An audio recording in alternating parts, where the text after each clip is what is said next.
નમસ્કાર દર્શક મિત્રો, સ્પેશિયલ રિપોર્ટમાં આપનું સ્વાગત છે અને સ્પેશિયલ રિપોર્ટમાં આજે વાત કરવી છે સ્વાતંત્ર્ય પર્વની. યસ, ઇન્ડિપેન્ડન્ટ ડેની વાત કરવાની છે. પરંતુ ખરેખર જ્યારે સ્વાતંત્ર્ય પર્વ આવે છે ત્યારે ઘણી બધી ચર્ચાઓ થતી હોય છે કે આ સ્વાતંત્ર્ય પર્વનો ઇતિહાસ શું છે, શેમાંથી આપણે સ્વતંત્ર થયા, શું થયું હતું. આ જ્યારે ઇતિહાસમાં ડોક્યુ કરતા હોય છે, આજને કદાચ યુથને ખબર પણ નહીં હોય કે સ્વાતંત્ર્ય પર્વમાં કેટલીક એવી ઘટનાઓ જે જોડાયેલી છે કે જેને લઈને પણ આ સ્વાતંત્ર્ય પર્વને યાદ કરવામાં આવે છે. ઘણા લોકોને ખબર હશે કે 14 ઓગસ્ટે પાકિસ્તાન ઇન્ડિપેન્ડન્સ ડે સેલિબ્રેશન કરે છે અને 15 ઓગસ્ટે ભારતમાં સેલિબ્રેશન થતું હોય છે. તો 14 ઓગસ્ટ 15 ઓગસ્ટ ઘણા એવું કહેતા હોય છે કે ખરેખર આઝાદી ભારતને મળી છે, ખરેખર આઝાદી પાકિસ્તાનને મળી છે. સવાલ એ થાય છે કે એને આઝાદી કહીશું કે પછી ભાગલા કહીશું, જેને આપણે બટવારા કહીએ છીએ. એ પણ એક સવાલ છે અને ક્યાંક ઘણી બધી એવી બાબતો છે કે જે ભારતની સંસ્કૃતિ છે, ભારતની ધરોહર છે, ભારતની વિરાસત છે, પરંતુ આજે પાકિસ્તાનમાં સચવાઈ રહી છે. પાકિસ્તાનીઓ બખૂબી એને સાચવી રહ્યા છે. સેમ વે પાકિસ્તાનની મુસ્લિમ ધર્મની એવી બધી વિરાસત છે, એવી સંસ્કૃતિ છે કે જે આજે ભારતીયો પણ સાચવી રહ્યા છે. અને આમ જુઓ તો દુનિયા એમ કહે છે કે ભારત પાકિસ્તાન કટ્ટર દુશ્મન છે. આવું કેવી રીતે બની શકે અને કેમ બન્યું છે? બંને દેશો આઝાદ થયા છે, પરંતુ ખરેખર બંને દેશો પોતે અથવા દેશવાસીઓ, તો કહું છું પાકિસ્તાની હોય કે હિન્દુસ્તાની હોય, પોતે પોતાની જાતને આઝાદ માને છે કે કેમ? આ પણ એક સવાલ છે અને આ જ સવાલના જવાબ લેવા છે. અને આ જવાબ લેવા માટે ખાસ પાકિસ્તાનના ઇસ્લામાબાદથી ગુજરાત ન્યૂઝ સાથે જોડાયા છે એવા સૈયદ મીરાન સાહેબ. પોતે મૌલવી છે, ધર્મગુરુ છે અને આપણા ધર્મગુરુને જે ખાસ કહેવાય કે ધર્મવિદ એવા ચૈતન્ય શંભુ મહારાજ આપણી સાથે જોડાયા છે. બંનેનું સ્વાગત છે, चैतन्य शंभू महाराज और सैयद मीरान साहब, आपका भी स्वागत है. नवाजिश. यस, मीरान साहब कहते हैं कि पाकिस्तान आजाद हो गया, हिंदुस्तान आजाद हो गया. कई लोग ऐसा कहते हैं कि आजादी नहीं है, ये बंटवारा हुआ है. सही में आजाद नहीं हुआ, न पाकिस्तान आजाद हुआ है न हिंदुस्तान आजाद हुआ है, ये बंटवारा हुआ था. आप क्या मानते हैं, ये बंटवारा था या आजादी थी? जी, औज़ बिल्लाहि मिनश शैतानिर रजीम, बिस्मिल्लाहिर रहमानिर रहीम. बहुत शुक्रिया आपके चैनल का कि आपने इस अहम मुद्दे पर मुझसे रब्ता किया और ये बहुत अच्छा नुक्ता आपने इसका आगाज किया कि आजादी मिली है सरजमीन को, इस खित्ते को, इस सब कॉन्टिनेंट को. आजादी मुल्कों के हवाले से मेरे पास उस तरह का कॉन्सेप्ट नहीं है जो आमतौर से लोग रखते हैं, इसलिए कि आजादी सरजमीन को तो मिल गई, मगर जो मुल्कों के हवाले से जो हमने नाम रख लिए, हिंदुस्तान, पाकिस्तान, ये आज भी उन्हीं मसाइल में उसी हवाले से जकड़ा हुआ है. दूसरी बात मैं इसके साथ रिलेटेड करूंगा कि जो एलिमेंट्स थे, जो ताउनी कुव्वतें थीं, जो नहीं चाहते थे कि हम खुली तौर पर अच्छे अंदाज में अपने काम कर सकें, अपनी शनाख्त बरकरार रख सकें, तो वहां पर इस बंटवारे में एक मजहब का एलिमेंट दाखिल कर दिया, जो मेरे नजदीक इंतहाई लफ्ज तो बोलते हुए मुझे भी थोड़ी झिझक होगी कि उसने हमें आज तक मसाइल में जकड़ा हुआ है. कि वहां ऐसा महसूस हो रहा था कि मुसलमानों को उस इलाके में कोई मसला था. और देखा जाए तो आज पाकिस्तान की आबादी से ज्यादा मुसलमान हिंदुस्तान में आज भी मौजूद हैं. इसका मतलब है ये मजहबी मसला नहीं था मेरे नजदीक कम अज कम, और शायद बहुत से लोग भी सोचते होंगे इस तरह कि ये मुआशी मसला था, ये सियासी मसला था, ये अखलाकी मसला था, या दूसरे और मसाइल के साथ ये भी एक मसला था. मगर इसको मजहब के साथ जोड़कर इतनी ज्यादती कर बैठे हैं कि पाकिस्तान बोलते ही वहीं मजहबी तौर पर फिर सामने वाले अपने अंदाज में उसको क्रिटिसाइज भी कर सकते हैं और करते भी हैं, और फिर उसके हवाले से हमारे दरमियानी खलीज पैदा हो गई है. तो जिसके लिए बहरहाल मैं जाती तौर पर कहूंगा कि ये बहरहाल आजादी तो नहीं है कि जिसका ख्वाब हमने देखा था. चलो, बिल्कुल आजादी नहीं है जिसका ख्वाब हमने देखा था. मजहबी मामला बना दिया, सियासी मामला था पर बट मजहबी बना दिया और लोगों ने मान भी लिया. कौन जिम्मेदार इसके पीछे, क्या मानते हैं आप? असल में जिन लोगों ने हम पे हुकूमतें की, मैं बिफोर पार्टीशन की बात कर रहा हूं, वो कोई इत्तेफाकन बर्र सगीर में नहीं आए थे.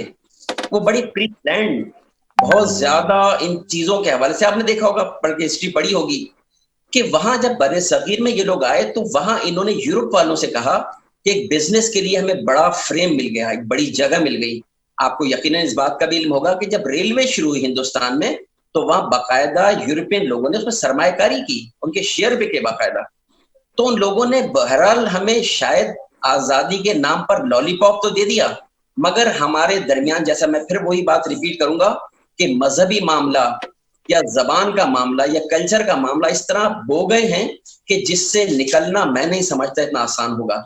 तो बहरहाल मैं इसका जिम्मेदार उन्हीं लोगों को कहूंगा कि जिन्होंने बरसों हम पर हुकूमत की और आज भी बिला वास्ता कहना चाहिए या इनडायरेक्टली वो हम पर हुकूमत कर रहे हैं। बिल्कुल, आज भी हम आजाद नहीं हुए हैं मीरान साहब। जैसे आप बोल रहे हैं कि बिफोर पार्टीशन मान लिया कि यूरोपियन जिम्मेदार थे, अंग्रेज जिम्मेदार थे, आफ्टर पार्टीशन जो जिम्मेदार है आज भी एक दीवार खड़ी करके रख दी है मजहब की। जब पाकिस्तान का नाम आता है तब हिंदुस्तान आंखें मतलब उसकी खुल जाती है, हिंदुस्तान का नाम आता है तो पाकिस्तान ये करता है। इसके पीछे अभी की जो सियासत है वो जिम्मेदार मान रहे आप? दोनों मुल्क की मैं बात कर रहा हूं। हाँ, बिल्कुल जिम्मेदार है। जिम्मेदार इस हवाले से तो कह सकते हैं हम कि वो दोनों पोलिंग पार्टीज में होते हैं, उधर भी या इधर भी। मगर मैं और उससे पीछे जाकर देखता हूं, सिस्टम ऐसा बना दिया गया कि यहाँ जो भी रूलिंग पार्टी होती है वो हिंदुस्तान में हो या पाकिस्तान में हो, मैं नहीं समझ सकता कि वो इंडिपेंडेंट फैसले कर सकते हो, नहीं कर सकते। आज भी हम कहते हैं कि जनाब ये डोरें कहीं और से हिल रही हैं।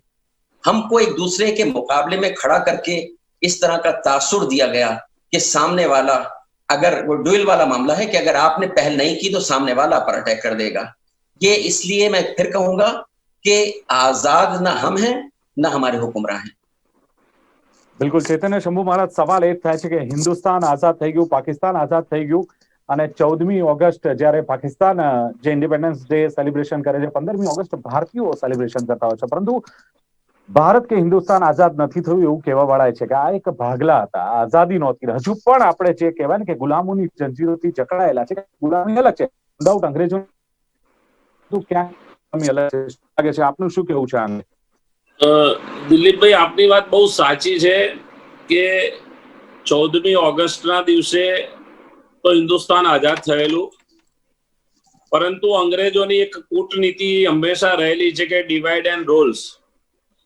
એટલે એમણે મુસ્લિમ સમાજમાંથી મોહમ્મદ અલી ઝીણાનો ઉપયોગ કર્યો અને મોહમ્મદ અલી ઝીણાએ ધર્મના આધારે, મઝહબના આધારે અલગ રાષ્ટ્રની માગણી કરી।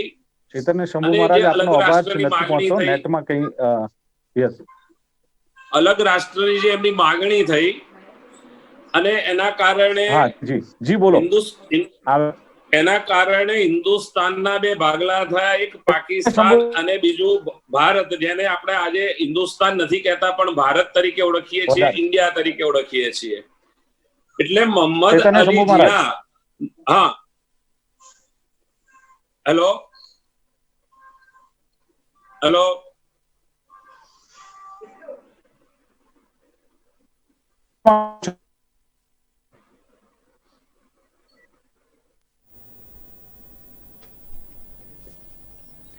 તો ખાસ હું ચૈતન્ય શંભુ મહારાજ સાથે પણ વાત કરીશ અને સાથે જ સૈયદ મીરાન શાહ મૌલવી છે, ધર્મગુરુ છે, જે ઇસ્લામાબાદ પાકિસ્તાનથી અમારી સાથે જોડાયા છે, ગુજરાત ન્યૂઝ સાથે જોડાયા છે સ્પેશિયલ રિપોર્ટમાં। ને જ્યારે આઝાદી પર્વ મનાવી રહ્યો છે, બંને દેશ જ્યારે આઝાદી પર્વ મનાવી રહ્યો છે ત્યારે પાકિસ્તાન ને ભારત ખરેખર આઝાદ થયું? કારણ કે ભારતમાં પણ ઘણીવાર આ સવાલ ઉઠાવ્યો છે કે શું ભારતીયો આઝાદ થયા છે કે હજુ પણ ગુલામીની જંજીરો છે? સેમ વે પાકિસ્તાનમાં પણ જ્યારે આ અવાજ ઉઠે છે ત્યારે સવાલ એ છે કે કેમ અને કોણ જવાબદાર છે? ધર્મના નામે પણ ક્યાંક ભાગલા પાડવામાં આવ્યા છે અને આજે પણ જુઓ કે ધર્મના નામે બંને દેશોનો આધાર ધર્મ છે અને ક્યાંક આઝાદી બાદ જે કોમન પ્રશ્ન રહ્યો છે ભ્રષ્ટાચારનો રહ્યો છે, ક્યાંક ગરીબીનો રહ્યો છે, પરંતુ ધર્મનો પ્રભાવ હજુ પણ રાજનીતિ પર જોવા મળી રહ્યો છે અને એને જ લઈને ચર્ચા એ થાય છે કે બંને જે દેશો છે એકબીજાના કટ્ટર હરીફ બન્યા છે,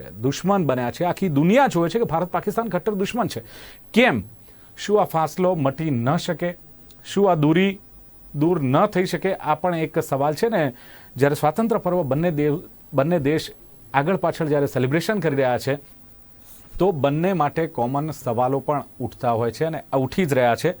અને સાંસ્કૃતિક જે વારસા છે, જ્યારે આઝાદી પહેલાં જ્યારે ભારત ને પાકિસ્તાન બધા એક હતા ત્યારે જ કેટલાક સાંસ્કૃતિક વારસા આજે પણ પાકિસ્તાનમાં ભારતના મોજૂદ છે કે જેને પાકિસ્તાન અને પાકિસ્તાનીઓ બખૂબી સાચવી રહ્યા છે. અને એ જ રીતે હાલમાં જોઈએ તો ભારતમાં પણ કેટલાક એવા સાંસ્કૃતિક વારસા પરંપરાઓ અને એવી કેટલીક વિરાસત છે કે જેને ભારતીયો પણ એટલી જ આદર અને ભાવનાથી સાચવી રહ્યા છે. तो मौलवी साहब आवाज आ रही है मेरी? मीरान साहब जी, चैतन्य शंभू महाराज मारो आवाज आवे छे? हाँ हाँ आवे छे आपनो आवाज आवे. बिल्कुल बिल्कुल. चैतन्य शंभू महाराज क्या कहेंगे अब इसके बारे में कि कौन जिम्मेदार है? जो मैंने पहले भी आपको जो सवाल किया था, बंटवारा हुआ है, आजादी नहीं मिली. चैतन्य शंभू महाराज देखिए, ये अंग्रेजों की जो डिवाइड एंड रूल्स नीति थी उसके कारण आजाद हिंदुस्तान के दो टुकड़े हो गए. मोहम्मद अली जिन्ना धर्म के आधार पर पाकिस्तान मांगने लगे और उस समय महात्मा गांधी जी, नेहरू जी, सरदार वल्लभ भाई पटेल, ये सबने समझौता कर दिया और पाकिस्तान को अलग जगह दे दी गई. 55 करोड़ रुपए भी भारत की ओर से पाकिस्तान को दे दिए गए और जो डिवाइड एंड रूल्स की नीति थी उसके आधार पर हिंदुस्तान के दो टुकड़े हो गए और वो मजहब के आधार पर हुए. सबसे बड़े दुख की बात यही है कि मजहब के आधार पर टुकड़े नहीं होने चाहिए थे. अगर साथ रहते, साथ मिलकर काम करते तो और भी अच्छा होता. लेकिन मोहम्मद अली जिन्ना की जो महत्वाकांक्षा थी वो महत्वाकांक्षा के कारण हिंदुस्तान के दो टुकड़े हो गए. मैं बीच में मुदाखलत कर सकता हूं महाराज साहब? हाँ हाँ हाँ बिल्कुल बिल्कुल, बोलिए मीरान साहब. कौन जिम्मेदार? कहीं पे मोहम्मद अली जिन्ना का भी नाम आ रहा है कि धर्म के आधार पर उन्होंने भी अलग पाकिस्तान मांगा था. मजे की बात यह कि हिस्ट्री को अगर हम पढ़ें गौर से, और न्यूट्रल हिस्ट्री की मैं बात करूंगा, कि मजहबी एलिमेंट फ्रॉम मुस्लिम्स की मैं बात कर रहा हूं, उन्होंने पाकिस्तान की मुखालफत की थी. देवबंद बहुत बड़ा इदारा है जिसको बड़ा रिस्पेक्ट आज भी दुनिया में देती है. देवबंद से बाकायदा फतवे निकले. कायदे आजम को काफिर आजम कहा गया और पाकिस्तान को कुफरिस्तान कहा गया. तो मैंने पहले भी कहा था कि मजहबी जो एलिमेंट्स थे उन लोगों ने भरपूर, जमात इस्लामी के मौलाना मौदूदी साहब ने कट्टर मुखालफत की, मगर जब देखा इन लोगों ने कि पाकिस्तान बन गया और बनना था, ऐसे हालात थे, तो उन्हीं मजहबी लोगों ने इसको कैश भी करवाया. और आज हम उस हवाले से जब बात करते हैं, जॉन एलिया बहुत बड़ा शायर, आपने नाम सुना होगा, उन्होंने एक जगह लिखा कि अगर पाकिस्तान मजहब के नाम पर बनता तो कायदे आजम का टाइटल हम किसी मौलवी को देते, किसी दाढ़ी वाले को देते, किसी शेरवानी और पगड़ी वाले को देते. एक सूटेड बूटेड फ्रॉम इंग्लिस्तान रिटर्न को कायदे आजम कह रहे हैं, तो इसका मतलब है कि यहाँ सेक्युलरिज्म था, वहां जमहूरियत थी. तो मैं थोड़ी सी माजरत के साथ कहूंगा पंडित जी से कि मजहबी एलिमेंट बहरहाल नहीं था. अबुल कलाम आजाद को आप देख लें, उनकी हिस्ट्री पढ़ें. अबुल कलाम आजाद इस्लाम के हवाले से बहुत बड़े स्कॉलर, बहुत अच्छा नाम रहा. उन्होंने कांग्रेस का साथ दिया और जैसे आपने कहा कि पाकिस्तान की मदद की, हम सल्यूट करते हैं गांधी जी को, इसमें कोई शक नहीं. गांधी जी साहब ने मौन व्रत रखा पाकिस्तान के लिए कि पाकिस्तान को उसके हिस्से का पैसा मिलना चाहिए या उसकी इमारत मिलनी चाहिए, उसको मानते हैं. मगर मैं कहता हूं कि मानने का मतलब है मीरान शहाब तो मान रहे हैं, मगर क्या पाकिस्तान में और भी लोग मानते होंगे, हिंदुस्तान में और भी लोग मानते होंगे? नहीं. तो ये थोड़ा सा हमारे दरमियान ऐसा बीज बो दिया गया. जैसे पंडित जी आपने खुद फरमाया कि डिवाइड एंड रूल, कि मुझे हिंदू को देखकर खौफ आता है, हिंदू को मुझे देखकर खौफ आता है. मैं असखुद विटनेस हूं, दीवान साहब और चैनल के हवाले से दूसरे लोग भी इस बात को गवाही देंगे कि मैं मुतअद्दिद बार हिंदुस्तान आया और हिंदुस्तान में हिंदू धर्म के लोगों से मेरी ठीक ठाक दोस्ती है. इवन के पाकिस्तान में भी बहुत अच्छे हैं, बहुत इंडिविजुअल मामला हो सकते हैं. तो मैं थोड़ी सी वजाहत में माजरत के साथ मैं इसलिए इंटरफेयर मैंने किया कि मजहबी एलिमेंट बहरहाल इसमें नहीं था. बिल्कुल. मीरान साहब, सवाल यह है कि बीच में DW टीवी चैनल का एक अहवाल आपने भेजा था हमारे channel head mister Devang Bhatt को, और उसमें राज कपूर जी जो बहुत बड़े फिल्म स्टार थे बॉलीवुड के, उनकी हवेली पाकिस्तान में है, पाकिस्तान में अभी भी संभाली जा रही है, उसकी खातिरदारी की जा रही है और अच्छी तरह से उसको एक विरासत के रूप में रखा जा रहा है। जी, हो गया सवाल आपका? तो सवाल यह है कि यहाँ भारत में भी बहुत सारी विरासत है जो मतलब पाकिस्तान की है, मुस्लिम धर्म की है, और भारतीय उसको भी मतलब बहुत अच्छी तरह संभाल रहे हैं, तो फिर ये दूरियां बिल्कुल। क्यों? एक आम आदमी कभी नहीं चाहेगा दूरियां हों। मैंने हिंदुस्तान में मुख्तलिफ चैनल्स पर मेरा इंटरव्यू रहा, वहां मैंने यही कहा कि जनाब हम मोहब्बत रखते हैं और मुझ जैसे मोहब्बत करने वाले उस तरफ भी बहुत मिलेंगे। तो मसला नफरतों का हमारा नहीं है, ये एक एलिमेंट्स, जैसे मैंने कहा कि जिनके मफादात होते हैं, कुछ तीसरी कुव्वतें होती हैं, वो कुव्वत कभी अपने आप को मुसलमान कहलाती है, कभी हिंदू कहलाती है, और वो बहरहाल इस तरह के तमाशे और मामलात रखते हैं। पाकिस्तान में हिंदुओं की प्रॉपर्टी ठीक ठाक, जो मैंने कहा मेरे पर्सनल मामलात में कहूंगा, ये सुनी सुनाई की बात नहीं है, बहुत ज्यादा रिस्पेक्टेबल अंदाज में बहुत सी हिंदू तंजीमें हैं जिनके साथ मेरा बड़ा रास्त वास्ता है, उनके मसाइल डिस्कस करते हैं, वो मेरे पास, मैं उनके पास, और वो भी बड़ी फराग दिली के साथ हमें एक्सेप्ट करते हैं। हंगलाज माता का सबसे बड़ा मंदिर, जिसको ओरिजिनल मंदिर हम कहते हैं, वो बलूचिस्तान में है। यहाँ पर बहुत अच्छी उसकी रिस्पेक्ट होती है। नंगर पारकर पे मुख्तलिफ इलाके, बल्कि नंगर पारकर पे हिंदू आबादी जो बिफोर पार्टीशन है, वो लोग इतने ज्यादा स्ट्रांग है कि वहां मुसलमान आसानी से जा भी नहीं पाता और किसी को प्रॉब्लम भी नहीं है। तो मैंने कहा मोहब्बतें हैं उधर से भी इधर से भी। वो मोहब्बतें फिल्मों के जरिए भी उजागर हो जाती हैं, गीतकारों के जरिए भी हो सकती हैं, ये किताबों के तहरीरों के जरिए भी हो सकती हैं। मगर जैसे इससे पहले मैंने एक दफा कहा था कि जब मोदी जी पाकिस्तान तशरीफ लाए थे, सरप्राइजिंग विजिट था, उसको न्यूट्रल लोगों ने अच्छा समझा। मगर आप देखिए उसके विद इन वीक या विद इन 15 डेज में कश्मीर में एक मामला डिस्प्यूट हो गया, कुछ ऐसा मामला जिसकी वजह से दोबारा बैक टू चले गए, बहुत ज्यादा पीछे चले गए। तो हमें समझ जाना चाहिए कि जब भी हम करीब आते हैं तो कोई ना कोई कुव्वतें ऐसी होती हैं कि जो हमें बावर कराती हैं कि नहीं जनाब, करीब आने में आपका नुकसान है, आपके धर्म का नुकसान है, आपके कल्चर का नुकसान है, आपके मामला का। हमारे पास शादी ब्याह में सारा वही कल्चर, वही गाने, वही मामला नजर आते हैं। तो मुझे तो कहीं नहीं लगता, ठीक है मुल्क बन गया पाकिस्तान, मगर पाकिस्तान में आज भी पूछा जाता है कि आप कहाँ से माइग्रेटेड हैं, तो मुझे बताना पड़ता है हिंदुस्तान से माइग्रेटेड है, हैदराबाद दक्कन से है, गुजरात से है, बेंगलोर से है, XYZ कहीं से भी है। तो वो रिश्ता तो हम मौलवी साहब दिल से बताते हैं कि दिमाग से बताते हैं? ये बोलते हैं ना कि इंदौर से आए या बेंगलोर से आए, दिल से या दिमाग से कैसे निकलती है वो आवाज पाकिस्तान की ओर से, पाकिस्तानी की ओर से? मतलब बताने की दिल से, दिल से, इसमें कोई मुंह देखने की बात नहीं है। आज भी लोग अपने पुरखों को याद करके रोते हैं, वो उन कब्रों को याद करके रोते हैं, उन मामलात को याद करके रोते हैं जिनको छोड़कर आए थे। इसमें दिमाग नहीं है, दिमाग साजिश कर सकता है, दिल कभी साजिश नहीं करता, दिल हमेशा सच बोलता है। राइट। सवाल यह है मीरान साहब कि मजहबी एलिमेंट्स की जो आपने बात की, पॉलिटिक्स पे ज्यादा प्रभाव उसका है और उसी की वजह से दीवार बनी हुई है, ऐसा मानते हो आप?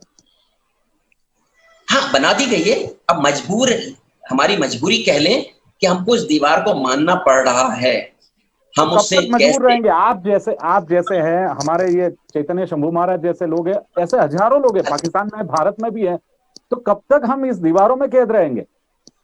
अब हमको यानी एक बार फिर उठना पड़ेगा, उसमें शहीद भी होना पड़ेगा शायद, उसमें अपनी चीजों असेट्स का नुकसान भी बर्दाश्त करना पड़ेगा। मगर मेरा ईमान है कि एक रोज होगा, हम इन तमाम साजिशों को बेनकाब करके शायद दोबारा सिस्टम पर आ जाए। ठीक है, पाकिस्तान मेरी पहचान है, आज 14 अगस्त हम सेलिब्रेट कर रहे हैं, मगर ये 14 अगस्त सेलिब्रेट करने से हिंदुस्तान के खिलाफ नफरत कहां से पैदा होगी? कल 15 अगस्त को हिंदुस्तान सेलिब्रेट करेगा, हम अपने दोस्तों को पेश करते हैं।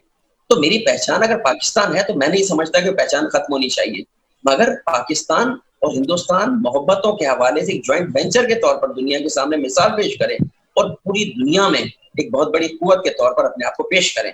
मैं हुक्मरानों से गुजारिश भी नहीं करूंगा कि हुक्मरानों के हाथ में कुछ भी नहीं होता, हुक्मरानों के जो उनसे। मीरान साहब, अब जो ग्लोबली बिटरनेस है अभी सब देश के बीच, भारत पाकिस्तान की मैच होती है ना, तो उसको भी एक दुश्मनी की नजर से पूरा भारत पाकिस्तान, पूरा वर्ल्ड उसका मतलब उठाता है, फायदा उठाता है, उसका मजे ले रहा है। ये कब खत्म होगा? मुझ जैसे और कुछ पैदा हो जाए लोग तो खत्म हो जाएगा। है, आशा रखें। मैं उम्मीद रख, जब हिंदुस्तान की तारीफ करता हूँ दीवान साहब, हैरत करेंगे आप, कि कई लोग मुझसे कहते हैं कि आप पाकिस्तान में क्यों रहते हैं, हिंदुस्तान क्यों नहीं चले जाते, तो ये भी एक हकीकत है। इस सोच वाले भी मौजूद।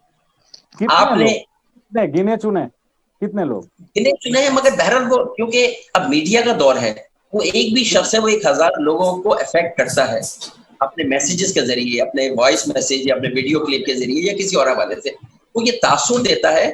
अब यहाँ देखें, मैं और की बात करूंगा कि बहुत सारे क्लिप्स पाकिस्तानी लोग शेयर करते हैं, हिंदुस्तान से भी शेयर होता है कि मुसलमानों के साथ ज्यादतियां हो रही हैं।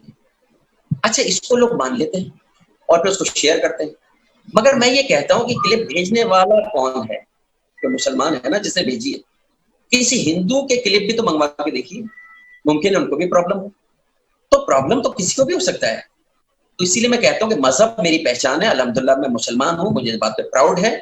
मगर मेरा मुसलमान होना किसी हिंदुओं के लिए प्रॉब्लम का बाइस नहीं होना चाहिए, और इंशाल्लाह कम से कम मुझ जैसे शख्स का ईमान किसी गैर मुस्लिम के लिए कभी भी प्रॉब्लम क्रिएट नहीं करेगा, इंशाल्लाह। બિલકુલ બિલકુલ ચૈતન્ય શંભુ મહારાજ, સવાલ એ છે કે પાકિસ્તાનીઓને નથી હિન્દુસ્તાનીઓ માટે નફરત, નથી હિન્દુસ્તાનીઓને પાકિસ્તાનીઓ માટે નફરત, રાજકારણ ધર્મનો એક પ્રભાવ છે. હું તો માનું છું તમારા જેવા ધર્મગુરુઓ છે અથવા મીરાન સાહેબ જેવા મૌલવીઓ છે, એમની જવાબદારી વધી જાય છે કે ધર્મનો એટલો પ્રભાવ પણ ન પડવો જોઈએ રાજકારણ પર કે એના ખભા પર બંદૂક મૂકીને ધર્મના નામે ભાગલા પાડીને લોકોમાં આ ઝેરના બીજ રોપાય. क्या कहेंगे इसके बारे में आप चैतन्य शंभू महाराज? दिलीप जी, आपने सही फरमाया कि धर्म का काम है आपस में एकजुट होना।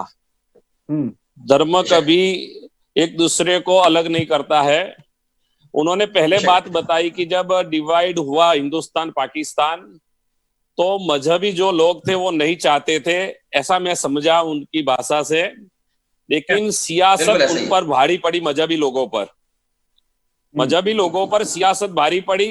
आज भी हम पाकिस्तान में देख रहे हैं कि आज भी पाकिस्तान के अंदर मजहबी जो लोग हैं, जैसे मीरान साहब सैयद है, वैसे मौलवी साहब और भी होंगे, वो भी चाहते होंगे कि भारत पाकिस्तान के दिल मिले, भारत पाकिस्तान एक हो। लेकिन जो सियासत है वहां की, वो सियासत नहीं चाहती। हिंदुस्तान ने पिछले 74 साल में पूरा प्रयास किया है कि आपसी समझौता हो, आपस में दिल मिले। वैसे तो हम पड़ोसी है, और वैसे पड़ोसी है जो पहले एक घर में रहते थे, किसी कारण बंटवारा हुआ, अपने अपने घर अलग हो गए। घर अलग होने से मेरे हिसाब से जो पहले का भाव था वो भाव बदल नहीं सकते हैं। अगर जरूरत पड़े तो भाव हम फिर भी क्रिएट कर सकते हैं। आज हिंदुस्तान में तो परंपरा है, कोई पहले राजा बनता था तो धर्मगुरु का आशीर्वाद लेता था, ब्लेसिंग यानी कि। और प्रधानमंत्री हमारे नरेंद्र मोदी जी ने जब शपथ ग्रहण किया प्रधानमंत्री का, जिसको आप वजीर आजम कहते हैं, तो उन्होंने भी सभी धर्माचार्यों को बुलाया था, उनके भी आशीष लिए थे। फिर भी सियासत आज धर्म के आधार नहीं, हिंदुस्तान की सियासत सिद्धांत के आधार पर चलती है, राष्ट्रीय भावना से चलती है।